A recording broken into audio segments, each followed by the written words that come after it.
precisamos ganhar tempo e nos organizar, haja vista serem, apesar da matéria acabar se entrelaçando, porque não tem como dividir família de igreja, mas são dois tópicos que nós trabalharemos de forma separada. Nós vamos falar primeiramente sobre a igreja, como é que nós funcionamos. Quem teve a curiosidade de ler esses dois capítulos vai ver que a Assembleia de Deus de Montes, em particular, está caminhando bem, né? Nós estamos parecidos com aquilo que está na nossa declaração de fé. Lá no assunto de família, é que certamente nós vamos tocar em alguns tópicos, de que em 99% dos casos não há dificuldade nenhuma da igreja entender e receber. Mas de vez em quando a gente esbarra em alguns assuntos, como avanços tecnológicos. Hoje já temos capacidade tecnológica de congelar o embrião já fecundado, ou o espermatozoide. O cidadão morre, daqui a 50 anos ele pode gerar um filho. A igreja concorda, não concorda, aceita, não aceita? Esses assuntos estão tratados nesse livro de declaração de fé, apesar de ser de forma rápida, breve, mas ele pontua dizendo que a igreja, as Assembleias de Deus, entendem como correto ou não. Então, os irmãos, vamos abrir primeiramente na página 119, nós temos aqui os slides, né, o data show, o recurso. De uma certa forma, eu não sei se os irmãos vão conseguir ler totalmente daí, mas tudo que está escrito lá está no nosso livro. Eu coloquei as páginas da maioria deles para facilitar a nossa visualização. Então, o capítulo de número 11 começa tratando sobre a igreja. Falar sobre a igreja para a igreja é como falar da família para dentro da família, né? Fica bem facinho. Então não temos dificuldade nenhuma de entendermos o que é a igreja. O problema é que de vez em quando nós somos perguntados o que é a igreja, a gente enche o peito de alegria, fala que é a nossa vida, diz e acontece, mas se esquece de definir o que é. Então, o que é a igreja? O que nós entendemos por igreja? Nós temos o entendimento da igreja, a igreja local, a igreja que se congrega, o nosso seio familiar como igreja, não é? Aonde nós nos reunimos para adorar o Senhor Jesus, e nós temos a igreja universal. Até lendo, eu me recordo que eu estive com o pastor Osíris na reunião, inclusive os irmãos podem ver lá no finalzinho, fala dos nossos pastores presidentes de convenções que estiveram reunidos, lá na página 211, na mesa diretora da CJDB. Foi um dia ou mais lá no hotel no Rio de Janeiro, foi lido todo esse livro devagar para cada um dos pastores, para que se houvesse alguma dúvida, discordância, fosse exatamente naquela reunião definido para poder ser publicado o livro. E eu me recordo que uma das dificuldades que estávamos tendo era como definir o que era igreja, porque toda vez que alguém dizia a igreja, ela é universal, o reino, aí ficou difícil de dizer do reino de Deus, né? Sendo a Assembleia de Deus. Mas a verdade, irmãos, é que a definição da igreja é essa mesmo. É a reunião de todos os crentes, aqueles que já partiram para a glória, aqueles que estão, que aceitaram ao Senhor Jesus. O problema de nós, às vezes, termos dificuldade de dizer isso é por causa das nossas denominações, né? De vez em quando a gente acha que a outra denominação não está indo para o céu. Ora, se dentro da Assembleia de Deus, de vez em quando a gente bota ou um muro ou uma cerca, né, entre uns e outros, dirá quando avançamos para outras denominações. Eu me recordo, eu estive num culto lá em Guiné-Bissau, dentro de uma da igreja que eu fazia parte. Irmãos, eu vou dizer uma coisa, eu saí assim meio duvidoso do que é que eu assisti ali dentro, né? Eu fiquei ouvindo, eu disse, Senhor, será que eu estou em um culto ou será que eu estou em outro canto? Mas o ambiente era como esse aqui, era agradável. A presença do Senhor Deus era real dentro do local, apesar da liturgia do culto não ter absolutamente quase nada a ver com a nossa. E o povo dentro da igreja, então, nem se fala. Essa situação nossa de às vezes olhar para a roupa, o jeito da pessoa caminhar e tal, dependendo de onde nós estamos, muda muita coisa. Então, para não pecarmos, para não falharmos, lá na página 119, ele faz essa definição de igreja, sendo a igreja a universal assembleia. A igreja é a Assembleia Universal dos Santos de todos os lugares, de todas as épocas, cujos nomes estão escritos no céu. Ele passa dizendo que a igreja foi fundada pelo próprio Senhor Jesus, quando ele fala sobre a pedra, apesar de muita confusão ser feita em relação a isso, por conta da igreja católica e pela interpretação difícil que às vezes temos de quando o Senhor Jesus estava conversando com Pedro. Mas nós sabemos, pela palavra de Deus, de que o Senhor Jesus estava falando dele mesmo. Lógico, Pedro era um homem inseguro, né? Seguro. Certamente não era nele que o Senhor Jesus estava fundando a sua igreja.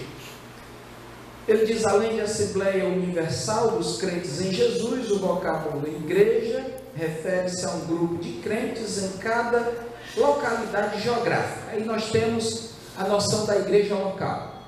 Então nós precisamos de entender que na igreja de Cristo, a igreja que é o corpo místico do Senhor Jesus, aonde engloba todos os membros, independente de onde somos, e também a nossa igreja local.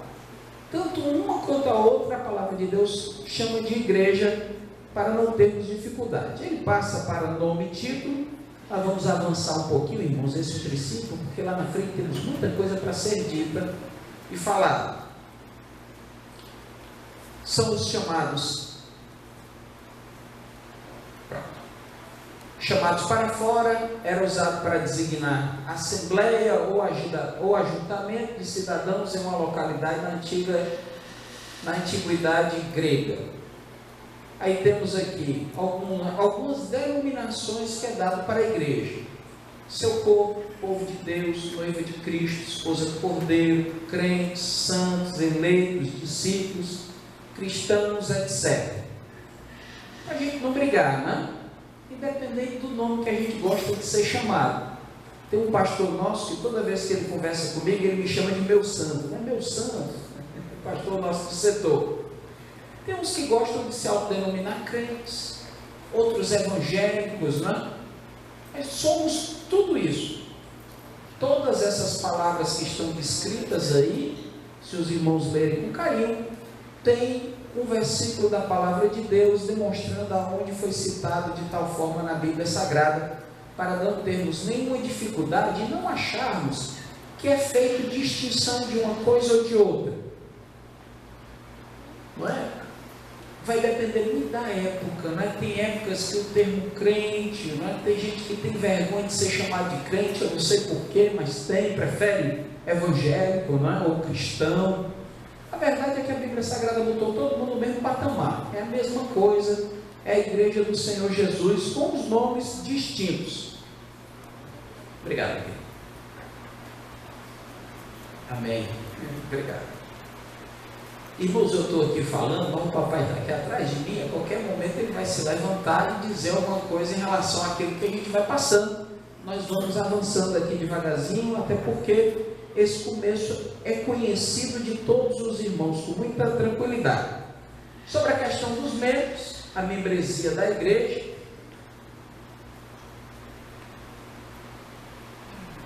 corpo místico do Senhor Jesus, é a verdadeira igreja, constituída por fiéis amigos de todas as eras, lugares, formando o corpo místico do Senhor por meio do Espírito Santo. Cada crente salvo é membro desse corpo.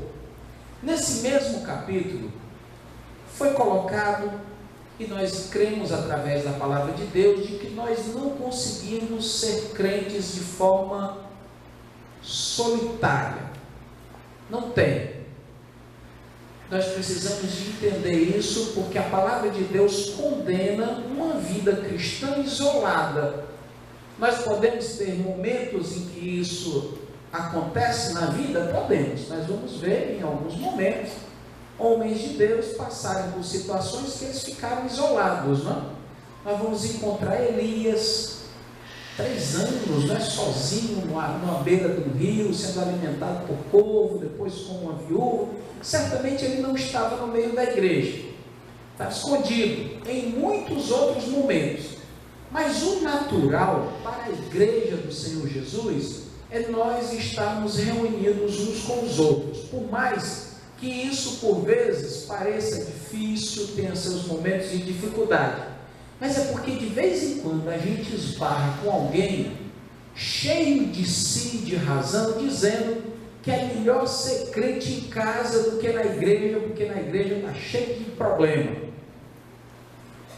Irmãos, toda vez que a gente ouve uma pessoa dessas assim, o máximo que a gente pode fazer é dar um conselho. Mas o bom mesmo é sair de perto dessa pessoa, não é? Sabe, se afastar dela. Porque essas pessoas normalmente elas são muito contaminadas. São pessoas cheias de problemas em si e que não conseguem entender de que elas cheias de problemas, é lógico de que não vão encontrar nenhum ambiente pacífico. Irmãos, eu convido vocês, na verdade eu desconvido, né, a procurar um ambiente que não tenha problema. É por isso que nós almejamos tanto o céu, porque o céu é um local que não vai ter tudo isso. Mas enquanto nós estivermos aqui, a igreja, a sociedade, o cenário político, o que mais? As escolas, as outras instituições, todas elas vão ter o tamanho do problema em que as pessoas que fazem parte dela têm. Se tem uma igreja que tem muito problema, é porque as famílias que nelas estão têm muitos problemas. Quer ver muito problema? É só aumentar o número de gente. Aumentou, dá problema. De vez em quando alguém fala da igreja primitiva, né? A igreja maravilhosa era a igreja primitiva. Eu digo, qual o pedaço dela, irmãos? Antes do capítulo 6 de Atos ou depois do capítulo 6 de Atos? Porque se for antes do capítulo 6 de Atos, já tinha muito problema. Mas problema demais. Porque morreu Ananias e Safira, né? Referente à igreja primitiva. Aí lá na frente se convertem 3.000, irmãos, 3.000 pessoas, dá dor de cabeça demais. Já no capítulo de número 6, na instituição dos diáconos, que nós falamos de forma tão maravilhosa lá em Timóteo, já foi por causa de problema dentro da igreja. Então, quem tiver como diácono aqui dentro, entenda que a sua função veio de um problema muito sério no meio da igreja. E as demais também, com certeza, porque senão não precisava. Não precisaria, né? Mas vai sendo acrescido as funções, os cargos ministros, exatamente porque os problemas vão aumentando. A igreja pequena, poucos problemas, é como uma pequena empresa. É por isso que nós temos nas diferentes... os contadores daqui entendem melhor do que eu nessa matéria, mas tem a microempresa, né? Uma que só pode ter até um funcionário, uma que só vai até 10, e por conta disso vai ter o desconto na questão do imposto de renda. Quanto menor a instituição, menos problema, também menos capacidade de avançar mais. Mas agradecemos a Deus o crescimento das igrejas, mas os problemas crescem juntamente com elas. Há um trecho da palavra de Deus, um versículo, que eu confesso aos irmãos que me fugiu a memória exatamente onde ele está, mas diz de que quando a fazenda cresce, acrescem os que dela comem. Cresceu, cresce o problema. 5 de Eclesiastes. É bem bonzinho. Quem ganha 1.000, vive com 1.000. Passe a ganhar 2.000. Daqui a pouco você está vivendo dentro dos 2. Tem gente que ganha 5 e passa a viver com 10. E todo mês já começa com menos 5 e por aí vai. Irmãos, igreja é do mesmo jeito. Da mesma forma. Então, quando nós adentramos aqui as portas das igrejas, seja aqui na nossa sede, nas congregações, nas outras igrejas co-irmãs, todas elas, nós vamos encontrar dificuldades, problemas, problemas que podem ser tratados juntamente com a igreja de forma pública e problemas que nós vamos fazer o possível e o impossível para que ele não saia, não fique de forma pública, para que os irmãos consigam olhar para a igreja ainda com um olhar bom. Sabe por quê, irmãos? Se não é o Senhor Jesus nos ajudar, a gente não consegue dar um passo na vida, quanto mais na igreja, lógico. Então a membresia da igreja, a palavra de Deus condena nós termos uma vida cristã de forma solitária. Nós devemos participar. Ah, mas é porque aquilo ali só está dando problema. Participe, uma hora vai melhorar, uma hora vai dar certo. Nós precisamos só ter certeza de que o problema não está sendo um de nós, que está turvando a água que deve ser bebida. A conversão da pessoa leva à comunhão com grupos de crentes em Jesus. Basta ver o exemplo do corpo, que Paulo dá. Não tem como viver de forma isolada. Não dá para o braço viver sem a perna, o olho sem a boca, a cabeça sem o restante dos membros e por aí vai. Da mesma forma, devemos entender como a membresia da igreja. Sua eleição, igreja atuante e triunfante, página 121 e 122. Eu coloquei juntos porque é fácil de entender.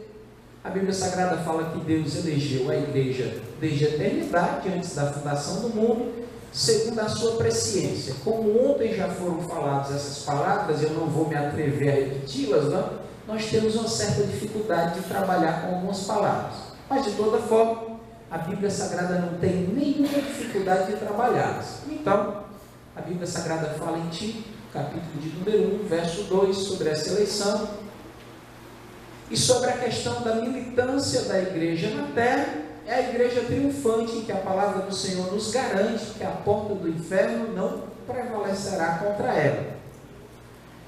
Se não militamos, não somos igreja. Precisamos só de ter o cuidado de não nos acomodarmos, acharmos que o ambiente está agradável. Sabe por quê, irmãos? Não tem coisa melhor do que experimentar esse momento de euforia e de alegria quando nós adentramos a igreja. Se tem uma coisa maravilhosa de observar, são os primeiros passos da vida de um novo convertido, É uma alegria diferente de nós vermos. O nosso problema é porque nós nos acostumamos. Ao mesmo tempo que eu digo que é um problema, eu digo que é uma coisa maravilhosa. Porque se a gente não se acostumasse na vida, toda dor seria insuportável. A dor de perder um ente querido é terrível. Mas o tempo passa e a dor se acalma em nós. Da mesma forma também, as alegrias que nós temos, elas também vão se acalmando. Essa semana, na segunda-feira, eu cumprimentei o senhor, e ontem foi o enterro dele. E ontem de manhã, eu conversei um pouquinho com um jovem de 20 anos lá na faculdade, e ontem mesmo mataram ele com vários tiros. Não sei se os irmãos ouviram um rapaz lá no conjunto de Mó. Pronto, eles vão ter um cuidado de conversar o restante da semana comigo, que o negócio está meio sério. Irmãos, mas essa é a vida, essa é a verdade. Então nós precisamos de ter certeza que nós estamos cumprindo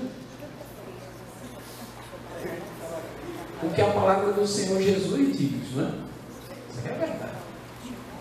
Bem, irmãos, vamos pular aqui mais um pouquinho.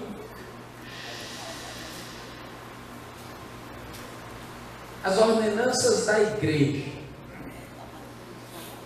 Irmãos, de vez em quando há uma confusão muito grande em relação a isso. Quando a gente pergunta quantas ordenanças a igreja tem gente que conta 5, Eu já vi um companheiro contar pelo menos 7 uma vez. Não, foi gente nossa da igreja. Eu quase que perguntava, a batina é um deles, Nós temos 2 ordenanças que o Senhor Jesus deixou para nós. A primeira é o batismo, e a segunda, a ceia, o Senhor Jesus.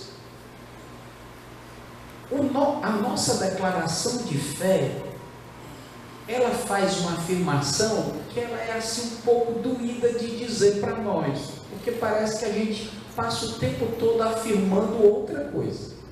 Então nós precisamos de entender a função do batismo e a função da Santa Ceia. Irmãos, nós já tivemos aqui muitos bons diálogos sobre a questão do batismo. Eu vou começar aqui, eu tenho certeza que já o papai vai me ajudar um pouquinho mais, porque há uma tendência natural a reavaliarmos algumas coisas de vez em quando. Até onde nós entendemos que nós estamos seguindo ao pé da letra aquilo que a palavra de Deus nos ensina, e até onde nós estamos fugindo daquilo que a Bíblia Sagrada diz, ou então indo até o limiar da ordem que foi dada. Por exemplo, nós gostamos de colocar os nossos novos convertidos em aulas de discipulado. Determinamos um certo tempo, 13 aulas, 12 aulas, uns 3 meses, ou então até o cidadão cortar o cabelo, tirar o brinco, a irmã descer um pouco a saia, nós ficamos observando para poder batizar a pessoa. Mas quando nós vamos olhar para Filipe no deserto com o eunuco, ou aquela viagem foi bem cumprida, porque a Bíblia Sagrada não fala quanto tempo foi, algumas viagens demoraram meses, semanas, não podemos afirmar quanto tempo, mas parece que não. Parece que não. Talvez alguém pense diferente, mas parece assim que foi só uma longa conversa até o momento em que ele chega e diz: olha, eu estou desejoso de me batizar. O que é que impede? O que impede?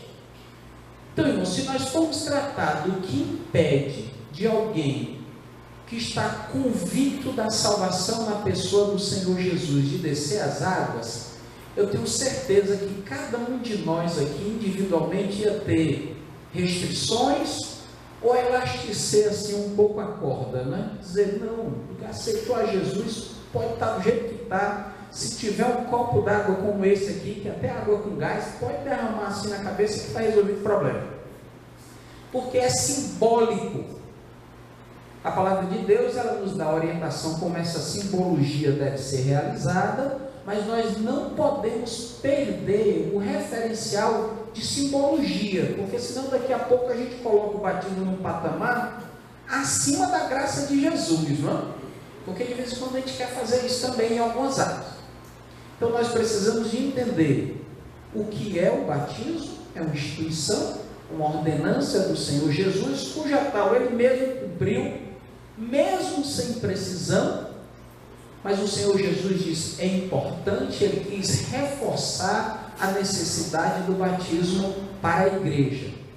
E a participação na Santa Ceia, aquele momentozinho da virada, da fuga do Egito para uma instituição da Santa Ceia, em que o Senhor Jesus participa da primeira, exatamente ordenando para que a igreja desse continuidade.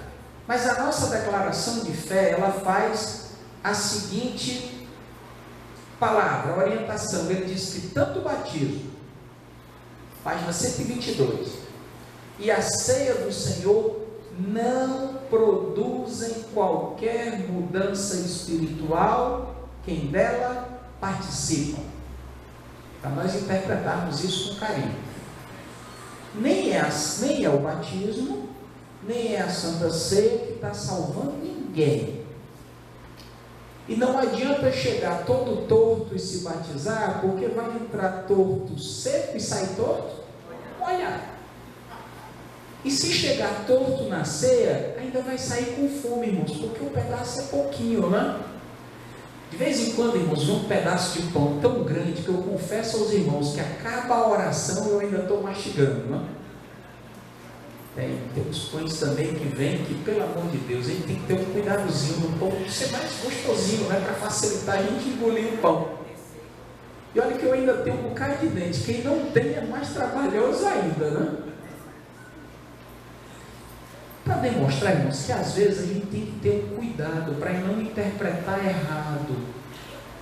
Às vezes eu fico vendo, tem gente que tem medo de cair um pedaço da migalha do pão no chão, Nós não temos essa...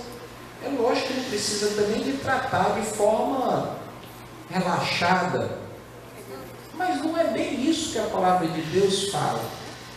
Eu participei também de uma Santa Ceia, nesse mesmo país, em que eu confesso aos irmãos que eu não faço ideia do que me deram como pão, não perguntei, porque eu não sabia o que era. E o cálice era qualquer coisa menos suco de uva, e também não era vinho, não era alcoólico. Era algum líquido que eles tomavam tingido com uma cor escura, porque não tem lá. Os irmãos terem uma ideia, era um copo grande, uma vasilha cheia, que toda a igreja bebia dele, né? Da mesma vasilha. E eu estava num país, irmãos, que é um índice altíssimo de aidéticos, não é? Quase todo mundo é aidético. Tuberculose, doenças mil. Deus é tão maravilhoso que quando o pastor terminou de orar, eu estava do lado, eu fui o primeiro a tomar o primeiro gole. Dei logo para cá, meu, deixa eu resolver logo minha etapa, porque tinha muita gente dentro da igreja. Então nós precisamos de entender isso. Nem a ceia, nem o batismo altera a vida espiritual de ninguém. Nós estamos em obediência. É porque de vez em quando a gente vem para a ceia e acha, é igual alguns que descem ao tanque batismal. Eu não sei o que é dito por alguns também, a gente tem que ter esse cuidado. Mas algumas pessoas chegam com expectativa e elas saem quase que tristes do tanque batismal. Eu não sei o que disseram para elas que ia acontecer, não é? Talvez ia ser arrebatado, alguma coisa dessa natureza, que a pessoa fica naquela expectativa de dentro do tanque batismal acontecer alguma coisa a mais. Pode acontecer. No batismo do Senhor Jesus foi algo extraordinário. Meus irmãos, o que o pastor João está dizendo, que a ceia ou o batismo não muda muita coisa, apenas nós somos advertidos lá em 1 Coríntios.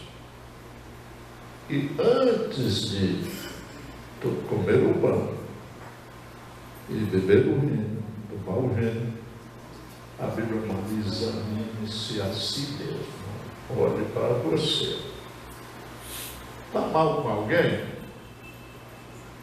Ou fez alguma coisa que a Bíblia condena?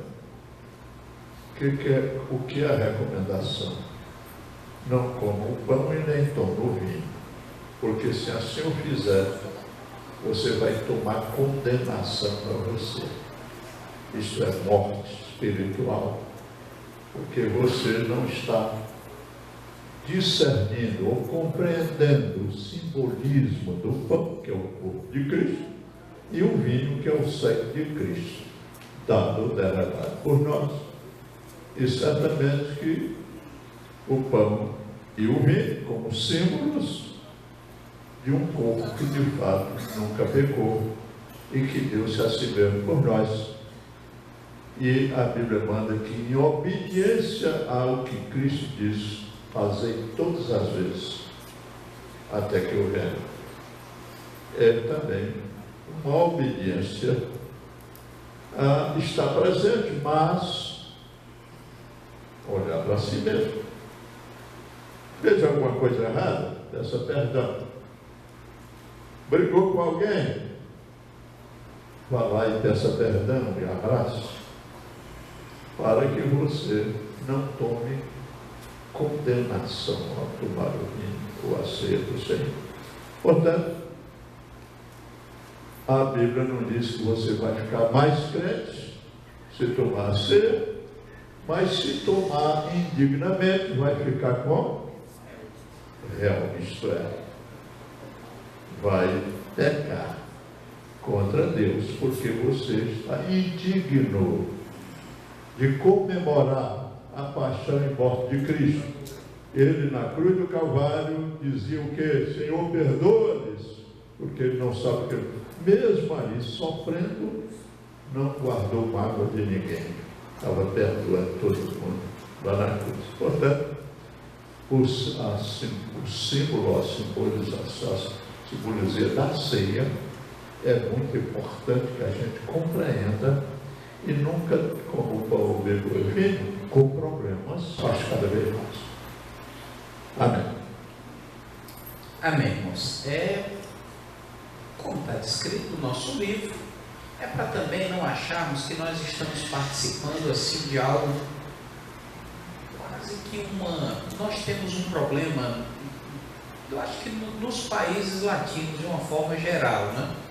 Nós somos assim muito crentes em coisas que não existem, né? Às vezes, crendices. Mesmo crentes, tem muito crente que desemborca a sandália, né? Porque acha que pode ter azar. Tem crente que não passa debaixo de escada. Quem me ajuda a lembrar da palavra certa? Porque fugiu a superstição. Nós somos um povo muito supersticioso. Essa que é a verdade. Que é condenado pela Bíblia, mas a gente acaba, né, caminhando. Eu tenho certeza de que é capaz, não é, de eu estar falando isso, alguém se identificar com essas coisas. Tem gente assim? Tem, nosso meio. Se duvidar, tem gente que se sonhar com a cobra, no outro dia está jogando lá no... Não é? Tem. Vai dar certo? Vai dar certo. Ainda dá um dízimo. Então, irmãos, a gente precisa de separar uma coisa da outra. É uma ordenança.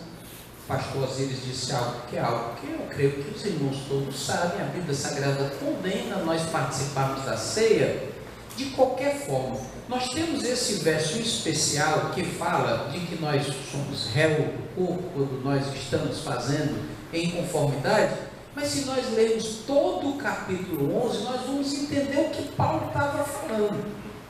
O descaso é entrar de qualquer jeito, não é? É porque, na verdade, quando nós não paramos para nos examinar, não é só no momento da ceia, é em todos os momentos. O Senhor Jesus nos ordena a essa parada para a ordenança de nos verificarmos na ceia, exatamente porque a nossa condição humana parece que precisa assim de símbolos na vida.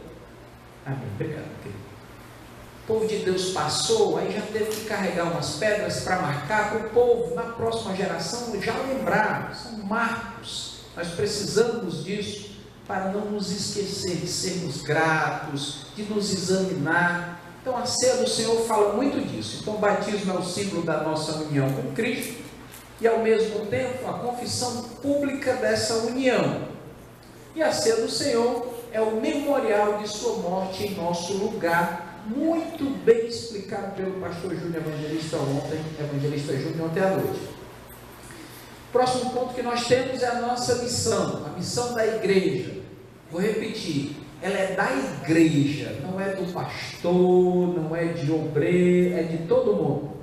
É porque de vez em quando a gente tem uma facilidade de dar uma de Adão e jogar a culpa nos outros.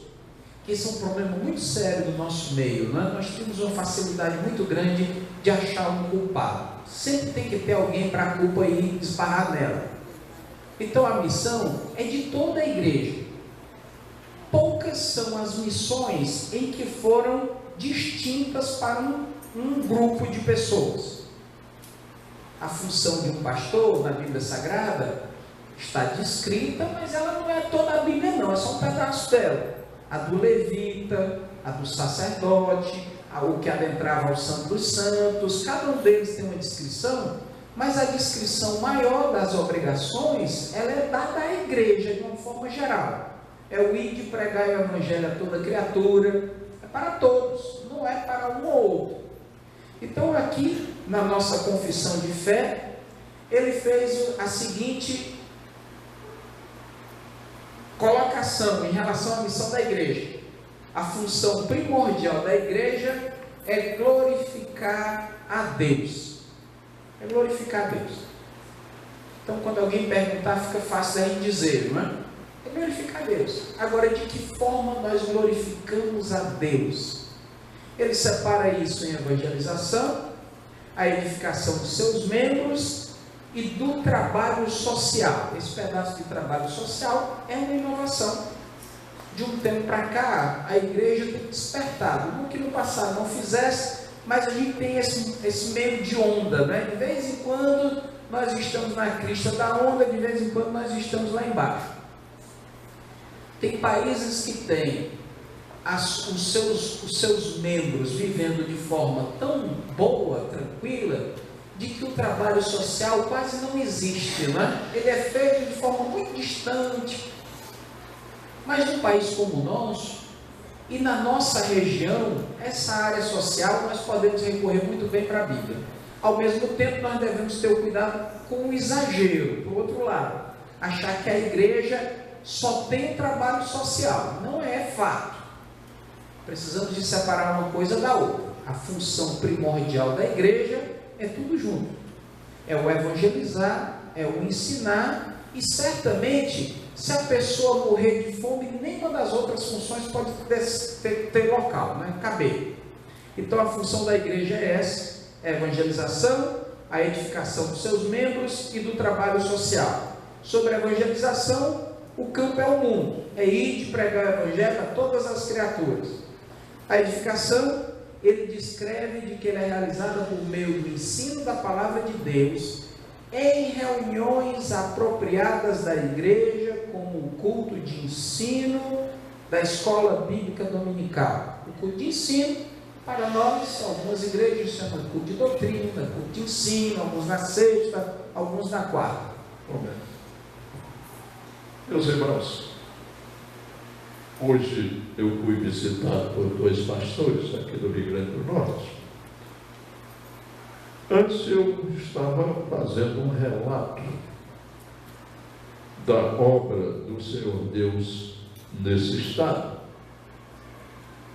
que aqui tem gente quase no início da pregação pentecostal no estado. Eu dizia a eles: eu tenho 80 anos e há 73 anos sou assembleano. E falamos um pouco sobre a administração da igreja. E disse a eles: Deus não vai nunca fazer o que é obrigação nossa. Isto é, o chamado é de Deus, mas o preparo é nosso. E eu dizia a eles, muitos que são chamados acham que a igreja é só verticalizar, ensinar sobre a salvação, porém o conhecimento social, humano, sobre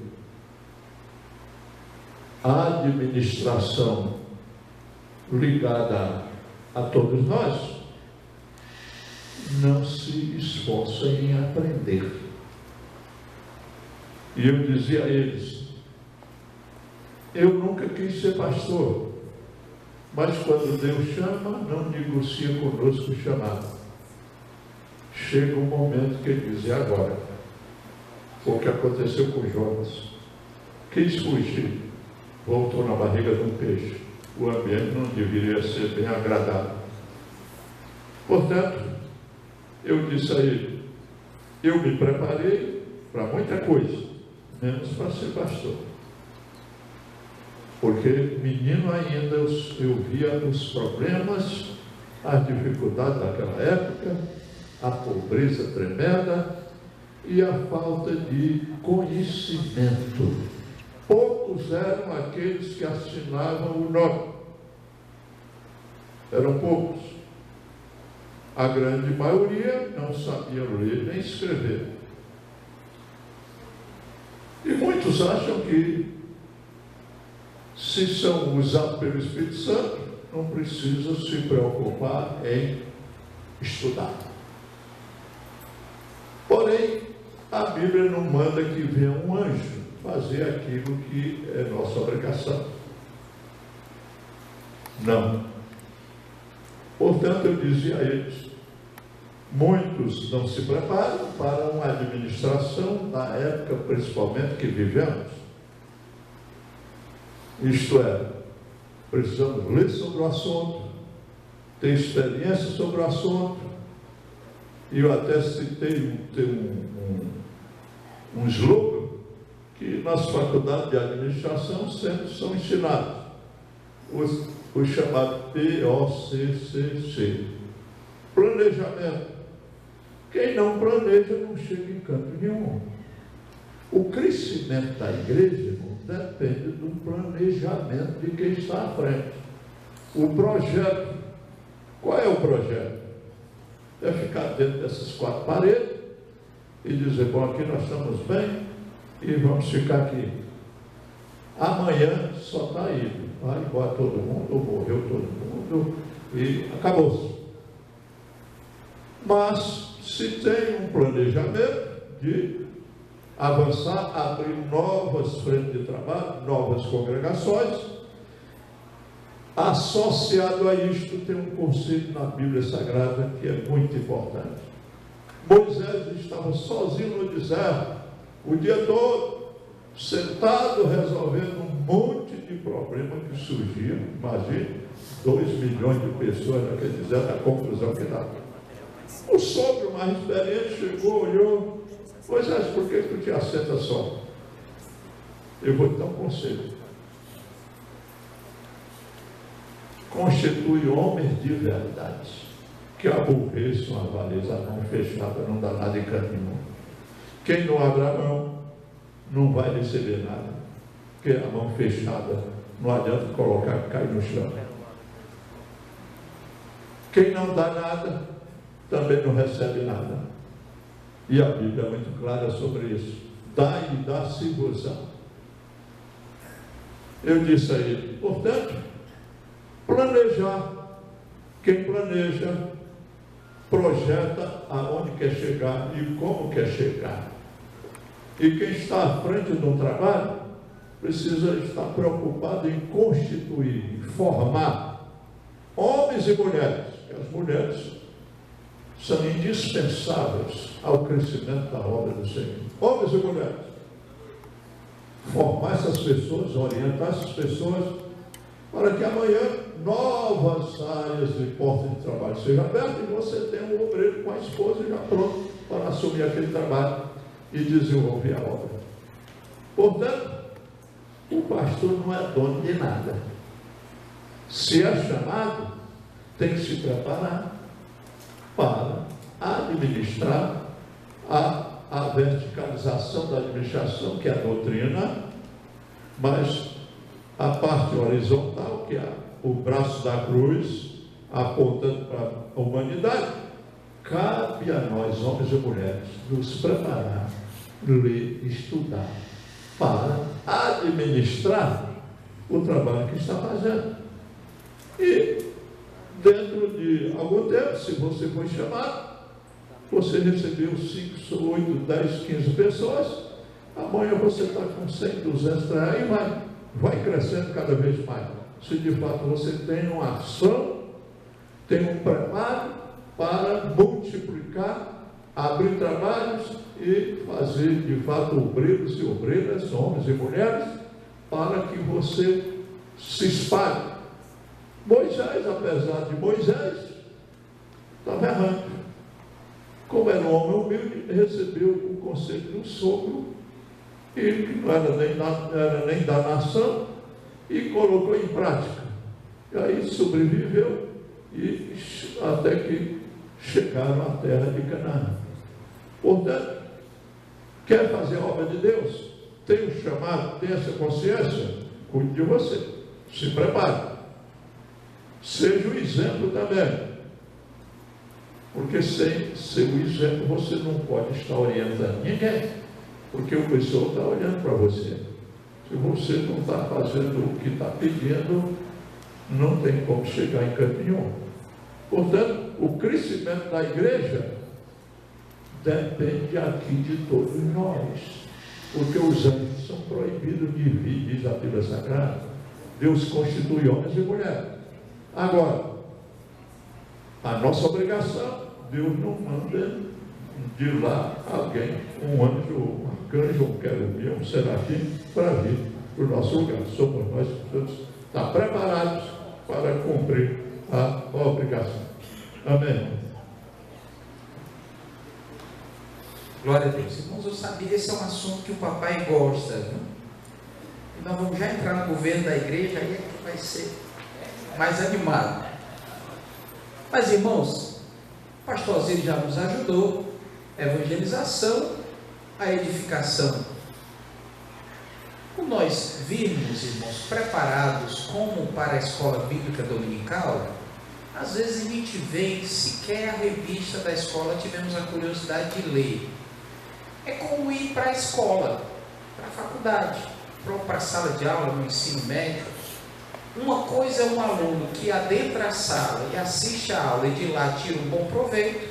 Outra coisa é um aluno que já leu a matéria e vem para a sala de aula sugar o que ele ainda não entendeu do professor. Sai um aluno mais preparado, com toda certeza. Da mesma forma somos nós. O nosso crescimento vai sempre esbarrar no nosso limite. Sempre. Se nós colocarmos o nosso limite um pouco além, ele vai até lá. Se nós vencermos o cansaço para ler um pouco mais, ele vai até lá. Se a gente chegar cansado, mas cansado vier para o culto para aprender, ele vai mais além. Irmãos, isso é para todas as áreas da vida. Por que seria diferente com a palavra de Deus? É porque de vez em quando a gente quer que aconteça um milagre porque é relacionado à igreja. Não funciona. É quando a gente dobra o joelho e pede para Jesus nos ajudar numa determinada prova, cuja prova a gente não estudou. É quase pedir para Deus fazer uma coisa errada. Não é verdade? Essa semana eu estava para receber uma prova de economia e aquela ansiedade, né, para receber a prova, a professora entrou na sala, graças a Deus eu saí muito bem na prova. Mas eu me peguei quase pedindo a Deus, o Senhor me ajuda que a nota seja boa. Eu fiquei, a prova já foi corrigida, eu já fiz, não é? O que eu estou pedindo a Deus? Que Ele vá lá e transforme a nota? Então vamos estudar. Aí glorifica a Deus quando nós nos esforçamos para aprender. Glorifica a Deus. É a nossa tarefa. Nós exercemos a vida cristã, nós demonstramos a Deus que o amamos quando nós queremos encontrá-lo na sua palavra. Nós nos encontramos com Ele lá. É porque a gente acha que só se encontra com Deus pulando, dando glória a Deus, falando em língua, mas pega um texto da Bíblia e não consegue ver Deus ali. Acha aquilo chato, esse monte de nome estranho aqui, essas genealogias. Pois é, meus irmãos, aí é a palavra de Deus. Ele manda a gente ler aqui e dali. Porque de lá nós tiramos ensinamento e nos encontramos com Ele ali, na palavra do Senhor Jesus. Então, a edificação da igreja, estimular escola bíblica dominical, culto de doutrina, seminário, entender de que aquilo ali é vida espiritual para nós. Nós aprendemos a nos encontrarmos com o Senhor Jesus nesses locais. E o trabalho social, ele deve ter a mesma relevância na nossa vida.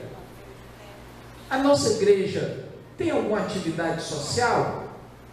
Se ela tem, amém, vamos cooperar. Se ela não tem, não vamos reclamar, vamos ajudar a começar a desempenhar. O que pode ser feito?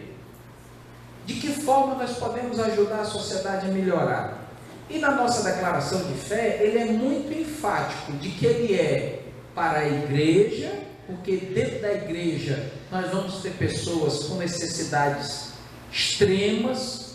O Senhor Jesus disse que os pobres nós teríamos conosco, não tem como ter ninguém que não seja, não é só esses políticos sem juízo por aí, que promete coisa diferente. A Bíblia Sagrada diz que vai ter, eles vão estar sempre por aí. E também com os de fora, é entender que nós temos sim como participarmos, ajudarmos, às vezes instituições, de forma individual, mas trabalharmos de forma em que o nome do Senhor Jesus seja glorificado. Os domésticos da fé e os de fora. No capítulo de número 14, irmãos, nós vamos fazer o seguinte: nós vamos terminar esse capítulo 14, dar uma pausa e vamos entrar na questão da família. A pausa não é sair da igreja não, porque senão dá errado. Nós voltamos. A pausa é só para a gente trocar o material. Nós vamos louvar com um hino e entrar na questão da família. O papai está falando que será também o momento do ofertório. Eu quero aproveitar esse momento também e agradecer a Deus. Hoje à noite na verdade, não é conosco o setor de número 4. Quantos irmãos estão aqui vieram lá do setor número 4? Glória a Deus. Amém. Bom número de irmãos. Deus abençoe a cada um dos irmãos para nós. Glória a Deus. Estão de pé. Glória a Deus. Obreiros, irmãos, irmãs estão ali. Amém. Eu fiquei com medo de levantar quase toda a igreja. Viu? Glória a Deus. Estamos aqui atrás, juntamente conosco. A igreja deseja saudá-los com a paz do Senhor. Amém? Amém. Deus abençoe os irmãos. Pastor Alexandre Pessoa, setor de número 4, que é tanto a sede do nosso setor, do Conjunto Ceará, como também é a sede da nossa área, englobando 4 setores a mais, juntamente com eles ali do setor de número 4. Irmãos, sobre a forma de governo da igreja. Avancei mais. Tem muita coisa junta ali, está pequenininho, mas nós vamos ir destrinchar. Sobre a forma de governo, nós vamos ter a organização, tópico primeiro, o ministério da igreja, pastores e evangelistas, presbíteros, diáconos e cooperadores, que às vezes é chamado de cooperador, de auxiliar, genericamente de obreiro, né? São os irmãos que estão ingressando, estão sendo avaliados para poderem ser consagrados. Alguns estão esperando casarem, né? Ou resolver alguma pendência para poderem caminhar, mas já são aqueles que vão manifestando o desejo por trabalhar na obra do Senhor Jesus, e certamente esses não poderiam estar de fora desse grupo. Temos a convicção de que a formação de governo ela tem origem nos céus. Quando a palavra de Deus fala do governo do Senhor Deus no céu, ele fala da classificação angelical, da forma em que são obedecidas as ordens, das funções que cada anjo tem. Irmãos, não está na função dos anjos ficar obedecendo o pregador pé de fogo, né? Garganta de ouro, os nomes aí dá. De vez em quando tem pregador que manda Miguel ficar numa janela, Gabriel na outra, né? Aí fica o Estado de Israel todo sem ninguém estar olhando, porque a palavra de Deus diz que Miguel está para cuidar dele lá. Então, irmãos, nós precisamos entender de que governo e organização tem origem nos céus, é a ordenança da palavra de Deus, para não ficarmos achando de que a igreja deve ser anárquica, não deve ter liderança, né? E de vez em quando nós encontramos pessoas assim, e eles sempre citam a igreja primitiva. Irmãos, bom mesmo era a igreja primitiva que não tinha esse negócio de pastor evangelista, pastor presidente. Eu digo, é mesmo, irmão? E como é que funcionava, né? Porque a Bíblia Sagrada fala dos apóstolos, aí lá na frente vem os diáconos, fala dos profetas, tem aqueles que eram separados como missionários, tem aquele os que apartavam as brigas, porque tinha problema tão sério que não andavam mais nem juntos, se afastavam para um lado ou para o outro, da mesma forma. Então nós precisamos entender de que a Bíblia Sagrada, ela dá uma orientação de como as igrejas devem se organizar, e certamente quando nós vamos observar as muitas denominações, ou a própria nossa, nós vamos ver pequenas distinções que não ferem o princípio da palavra de Deus. Então nós podemos começar dizendo que tem uma origem nos céus, e a forma de governo se institui registro bíblico dos primeiros momentos da igreja. A forma era rudimentar, mas estava lá.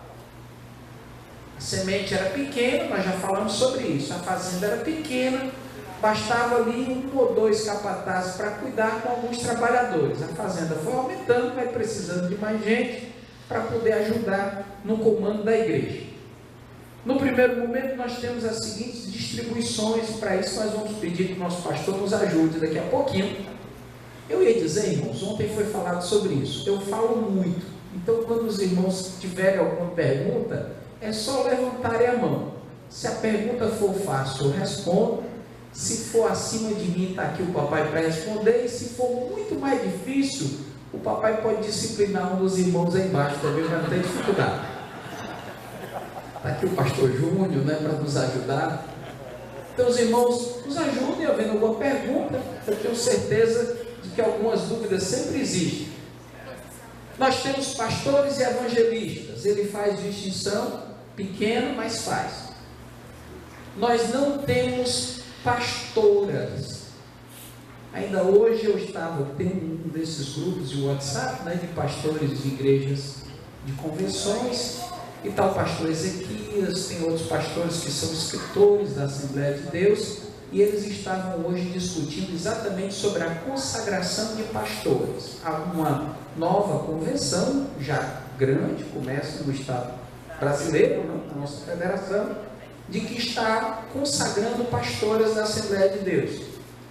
A nossa denominação, a nossa veia, né? A CGABB, a nossa convenção geral, não diminui em nenhum segundo o trabalho, o esforço, a dedicação, a unção dada por Deus sobre a vida das irmãs, mas entende pela palavra de Deus de que não devemos consagrar pastoras.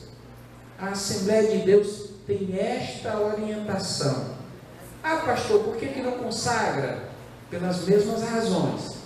Se respeita, se entende a função, mas se entende pela palavra de Deus de que não precisa de consagrar pastores. Nós vamos encontrar respaldo bíblico para diaconisas. Ainda assim, algumas igrejas não têm, porque não interpretam o mesmo trecho da mesma forma.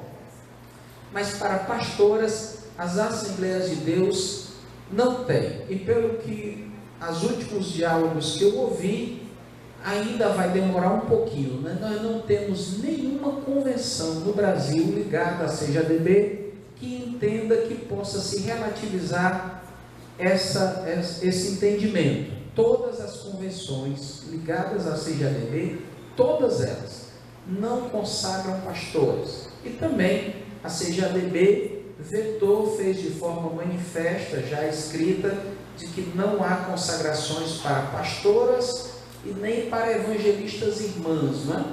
Há algumas das nossas igrejas que não tem também na CGADB, mas eles dão um título de missionária para algumas irmãs. Ainda assim, esse título ele não tem na nossa convenção geral. Não existe o título de missionária na convenção geral para as irmãs. Nós temos em segundo patamar presbíteros, que são os ensinadores, normalmente são os nossos dirigentes de congregações, são os diáconos, irmãos, de que começam a despertar para a palavra de Deus. Eles primeiro devem ser provados, devem passar pelo momento, certamente, do trabalho, da atividade da igreja, mas é natural de que tenham uma vocação para a palavra, como evangelistas. Não podemos ter pessoas que são consagradas ao presbitério ou que sejam evangelistas de que não conheçam nada da palavra de Deus. Não faz sentido, né? Não faz sentido colocar uma pessoa à frente de um trabalho para ensinar a igreja de que não saiba nada para passar. Não estou dizendo, irmãos, ter aquela facilidade, aquela agilidade para falar, como muitos dos irmãos têm. E louvamos a Deus por aqueles que têm isso, até porque eu sou desses que entendo de que alguns têm uma facilidade natural para falar, para pregar. Mas se nós nos esforçarmos, nós podemos melhorar a cada dia, mesmo vencendo as nossas limitações. Não seria uma dúvida, especialmente. Aqui ele fala nesse capítulo sobre a forma de governo interno, mas sobre as formas de governo, né, presbiteriano, congregacional e episcopal, eu queria só que o senhor fizesse essa alusão, porque eu sei que nossa forma de governo é episcopal, mas de vez em quando, numa congregação ou num setor, um crente, um obreiro quer transformar a forma de governo episcopal no congregacional, ou seja, os crentes não concordam, né? A juventude não concorda com isso. Então, eu queria só que o senhor fizesse uma abordagem esclarecendo a nossa forma de governo episcopal. Glória a Deus. Irmãos, eu creio que as Assembleias de Deus, em particular, nós temos uma estrutura já da origem, né? O pastor, ele é aquela figura central da questão do comando da igreja. Quando se discute esse assunto, normalmente há aí alguma motivação estranha, espúria por baixo. Mas também entende-se pela palavra de Deus de que o pastor sozinho não tem condição de fazer muita coisa, né? Tem pastor que ele começa orando, ele canta os hinos da harpa, ele lê a palavra, e se duvidar ele mesmo tira a oferta, ele mesmo gasta a oferta, né? Se deixar todinha. Faz o apelo e vem para frente aceitar Jesus. Não é bem isso que é a função do pastor, da igreja. Lógico. Ao mesmo tempo também, em quase toda igreja que eu conheço, quase toda, e quando eu digo igreja, não é ministério, eu digo é cada congregação mesmo. A gente encontra dentro da igreja pessoas de que têm aquela obediência cega pelo pastor, que não é boa, Apesar de ser pastor, e olhar sempre com um olhar de obediência para nosso presidente, até porque ele é meu pai, se eu desobedecer dá errado para mim, né? Mas eu acho de que o crente, ele deve sim ter o poder de avaliar. A palavra de Deus nos manda fazer tal. Mas entre fazer uma avaliação e desobedecer o comando são duas coisas diferentes. E ao mesmo tempo também tem um grupo de que nunca está satisfeito com nada, Tem aqueles que são do contra, sempre. Irmãos, eu sou filho de pastor, fui criança aqui nessa igreja. Eu sei que tem gente que não gosta de filho de pastor, e não é porque era comigo ou com os meus irmãos, não era com qualquer filho de pastor. Já olha para a família do pastor com um olhar estranho. E quem é obreiro aqui, tem filho, sabe disso, sabe que não é assim tão fácil. E tem aquelas pessoas que são extremamente amorosas com o pastor e com a família, de olhar, de ver que precisa às vezes de dar um puxão de orelha, mas sempre faz com amor. Então na igreja nós devemos ter dois cuidados: o cuidado de olhar esse povo que faz mal, que fermenta no meio da igreja. O interesse deles é só fazer piquete, né? É representante do PT dentro da igreja. E também o cuidado, irmãos, de às vezes está tendo uma orientação que vem e a igreja está fazendo um pedido. Cabe ao pastor da igreja, cabe ao dirigente da congregação, ao pastor do setor, de vez em quando, ouvir a demanda do povo. Ouvir a demanda, que às vezes o pedido que a igreja está fazendo é razoável, né? É um pedido razoável. Irmãos, de vez em quando o papai muda um pastor, e às vezes chega aqui uma lista, né? Com a assinatura e o nome dos membros tudinho, o povo da rua, os vizinhos, do padre, pedindo para o pastor não sair. Normalmente o papai pega aquilo, bota na gaveta e acabou-se. Não se aceita esse tipo de comportamento, irmãos, e ele está correto. No dia em que toda vez que ele for substituir um obreiro, for dado ouvido todo mundo da igreja, não precisa de pastor. Acabou-se, não precisa do pastor. Para quê? Basta juntar o povo, fazer como as outras denominações fazem. Mas de vez em quando vem um pedido de alguns irmãos, e o pedido dos irmãos é trazendo ao pastor fato novo que ele ainda não sabia. Às vezes o desejo de substituir ou o desejo de fazer uma determinada mudança na igreja, ela veio de fatos que o pastor tomou conhecimento. Como todo pastor é ser humano, não é Deus, ele também tem as limitações daquilo que ele ouve ou do que o Senhor Deus fala. E nós temos um profeta, que a mulher chega com o filho morto e quando ele ouve, ele diz: o Senhor Deus não me revelou. A mulher saiu de lá com o filho curado, mas ela precisou de contar o problema para o profeta, porque senão ele não ia adivinhar. Então, de vez em quando, vem alguns pedidos da igreja que o pastor atende. Ele realmente eu estava decidindo isso aqui até esse momento. Irmãos, isso não é vergonhoso para nenhum obreiro. Eu canso de ver o papai tomando uma resolução, daqui a pouco chegam alguns irmãos, o orientam, o aconselham e ele muda de posição. E nós devemos ser assim, não somente na igreja, nas nossas vidas, principalmente dentro de casa, marido e mulher, pai e filhos, porque senão a gente fica eternamente ditador. E não é isso que é ser pastor. Ao mesmo tempo também, nós não podemos, toda vez que for fazer alguma coisa, ver um pedido da igreja e o pastor fica atado, refém de alguns irmãos. Principalmente quando tem um dízimozinho alto no meio envolvido, a gente tem que ter esse cuidado. Cuidado. Não é sempre, mas de vez em quando tem um grupo dentro da igreja que quer mandar na igreja, irmãos. E amém, às vezes são cooperadores, são pessoas que estão, mas se o Senhor Deus os quisessem no comando da igreja, eles estavam pastoreando a igreja. O Senhor Deus levantou um pastor. E aqui ele falando sobre pastores, ele fala exatamente isso, que podendo haver muitos pastores auxiliares, o Senhor Deus levantou um para presidir e outros para auxiliarem. Essa é a nossa estrutura aqui de igreja também. Eu costumo dizer isso nas nossas reuniões.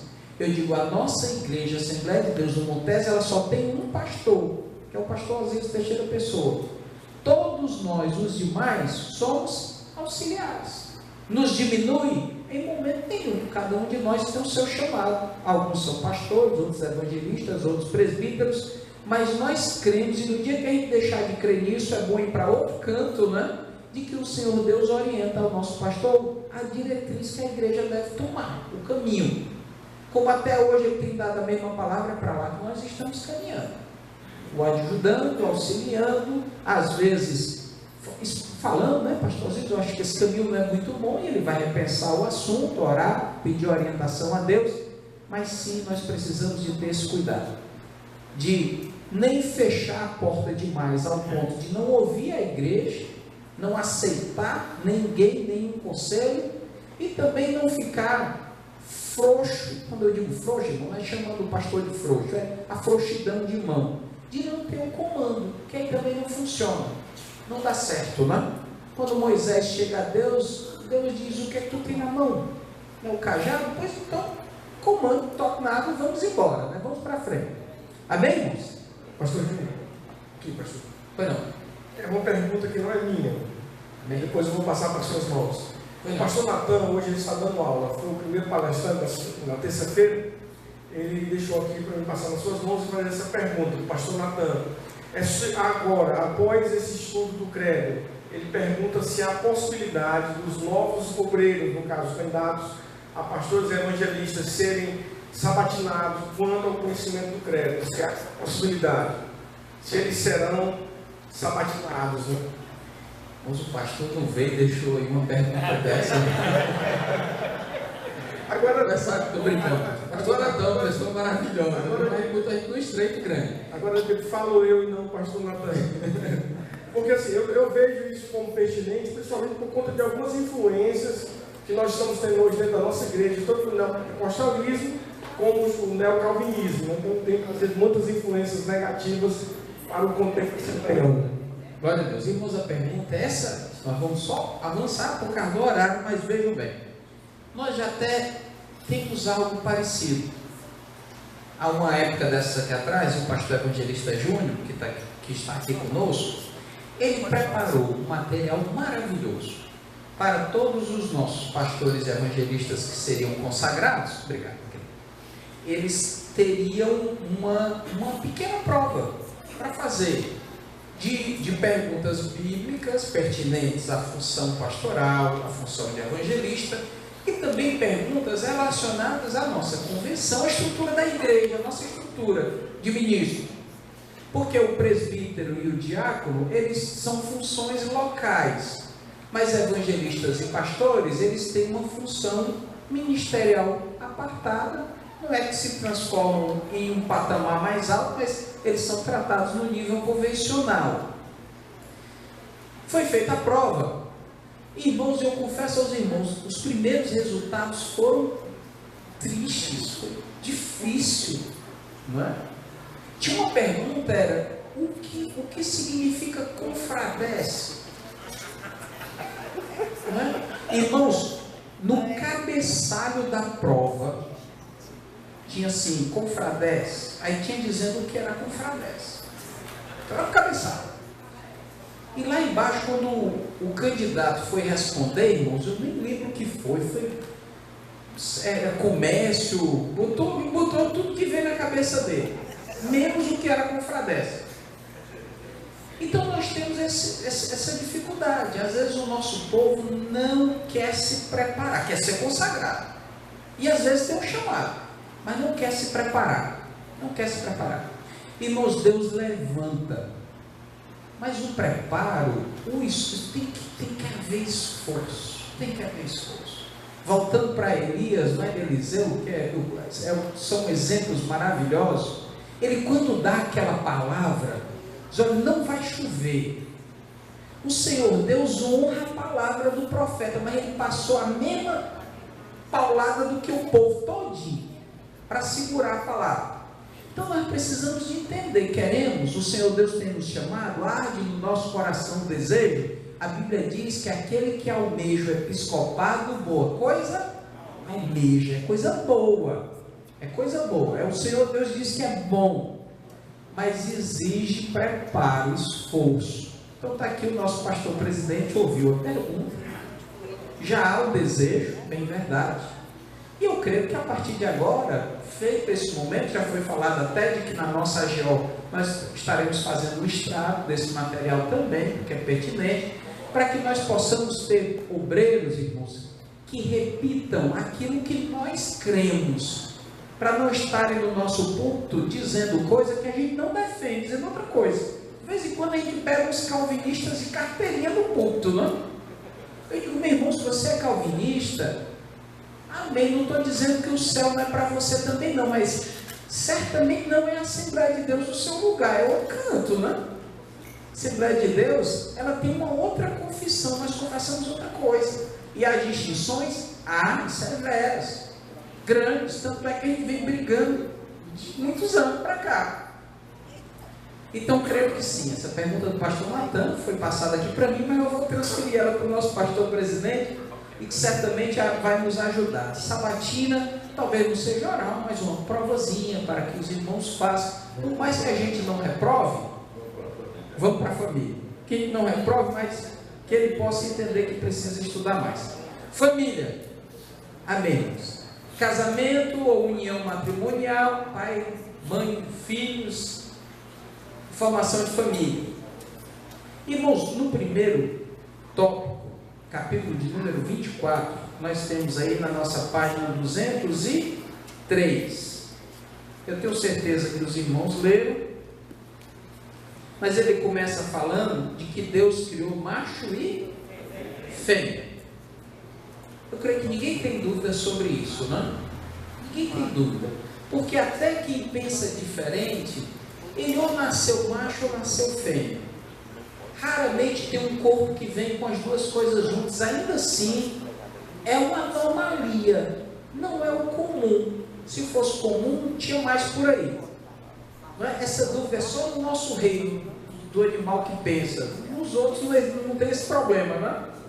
O ser humano às vezes vai para um lado errado. Então Deus criou macho e fêmea, nós não temos dificuldades sobre isso, porque é fundamental para a procriação. Não tem como dar certo outra coisa, irmãos. E olha que não é falta de tentativa, porque já tentaram demais. Quando a gente fala assim, o mundo hoje está muito torto, essa questão da homossexualidade. Eu digo, irmãos, lá na lei, nos primeiros livros da palavra de Deus, o Senhor Deus já condenava tudo que não presta. Tudo que você possa imaginar de ruim, o ser humano já fazia lá atrás, e fazia ao ponto do Senhor Deus exterminar a nação todinha, porque eles erravam demais. Homem com homem, mulher com mulher, homem com bicho, mulher com animal, tudo que você possa imaginar que tinha de errado, nessas áreas, o ser humano sempre teve uma tendência pecaminosa para isso aí. O que aconteceu de um tempo para cá? O mundo aumentou muito de gente. Nós éramos alguns milhares de pessoas, depois alguns milhões, hoje já estamos em 7 bilhões de seres humanos. Então, o que errávamos pouco porque tínhamos pouca gente, hoje erramos muito porque tem muita gente. Antigamente nós tínhamos os problemas, mas eles eram pouquíssimos falados no meio da igreja. Para se tratar de assunto relacionado à família e sexo na igreja era uma barreira imensa, ainda hoje é. Por causa disso, as crianças crescem, os adolescentes sem informação e eles vão aprender nos outros locais. Sabe por quê, irmãos? Não tem nenhum ser humano adulto de que não já tenha noção sobre sexualidade. Porque está em nós, é igual aprender a respirar, comer e a andar. Daqui a pouco vai aprender. Não ter essa criança tão inocente que já essa inocência não vai embora. Porque é natural, foi o Senhor Deus que nos criou dessa forma. Então nós precisamos aprender à luz da Bíblia Sagrada, da Palavra de Deus. Então Deus criou macho e fêmea. É fundamento para a procriação do ser humano. Reconhecemos preservado a família, está descrito no nosso credo, quando há ausência dos pais, os filhos permanecem sob os cuidados de parentes próximos. É isso que nós temos registrado na Bíblia. Nós podemos nos lembrar de Esther, que o tio dela cuidou. Certamente há situações em que sejam parentes distantes também? Tem, nós sabemos que tem. Famílias de adoção? Também sabemos que tem. Então, isso não foi em momento nenhum colocado como barreira para a família. O que nós temos aqui grande, em letras garrafais, rejeitamos o comportamento pecaminoso da homossexualidade. E ele aqui, o nosso credo, forma o seguinte entendimento, de que além da homossexualidade, todo comportamento que gera relacionado à família nessa área também é condenável.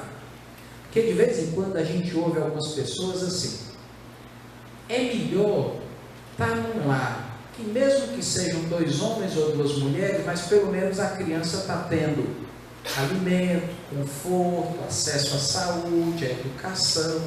É verdade. Irmãos, todas essas razões são verdadeiras, mas elas são condenadas pela palavra de Deus. É porque de vez em quando nós queremos ter uma justiça diferente daquela que está descrita na Bíblia Sagrada. E de vez em quando eu sou uma pancadinha, acho que é o papai se levantando para falar. Mas nós precisamos de entender isso, porque senão daqui a pouco a gente está quase que concordando, achando que realmente é melhor. Irmãos, o problema do pecado é porque ele machucou muito o mundo, não é? Machucou demais, e dá dó. Às vezes nós observamos as situações e não temos exatamente o caminho para ir. O que é melhor? É a criança ficar no orfanato ou está sendo cuidado num lar de 2 homens e 2 mulheres? Quando nós paramos para pensar assim, é capaz de a gente ter imediatamente na cabeça uma resposta formulada. Mas nós precisamos de voltar para olhar a palavra de Deus. O que é que a Bíblia Sagrada nos ensina? O que é que a Bíblia Sagrada nos ensina? Porque se nós pararmos com a nossa justiça própria e colocarmos nas mãos do Senhor Deus, certamente de lá vem a resposta correta. O bom mesmo é de que a família seja constituída do pai, da mãe e dos filhos. É essa a vontade de Deus para a família. Tem exceções? Tem. Aqui no nosso meio tem inúmeras, com certeza. Mas não era a vontade de Deus. É como o divórcio. Há divorciados na igreja? Mas não era a vontade de Deus. A vontade de Deus é de que o casamento fosse perpétuo. Mas porque nós temos as nossas dificuldades, e elas são verdadeiras, são reais, elas existem, nós temos as exceções. Então a família é constituída do pai, da mãe, do filho, e a primeira coisa que ele coloca é de que sim, há momentos em que os pais estão ausentes, eles morrem, por razões mil eles não estão mais com os filhos, mas os filhos sendo cuidados por parentes próximos também se conserva a família. O casamento ou união matrimonial. Deus criou macho e fêmea e tal.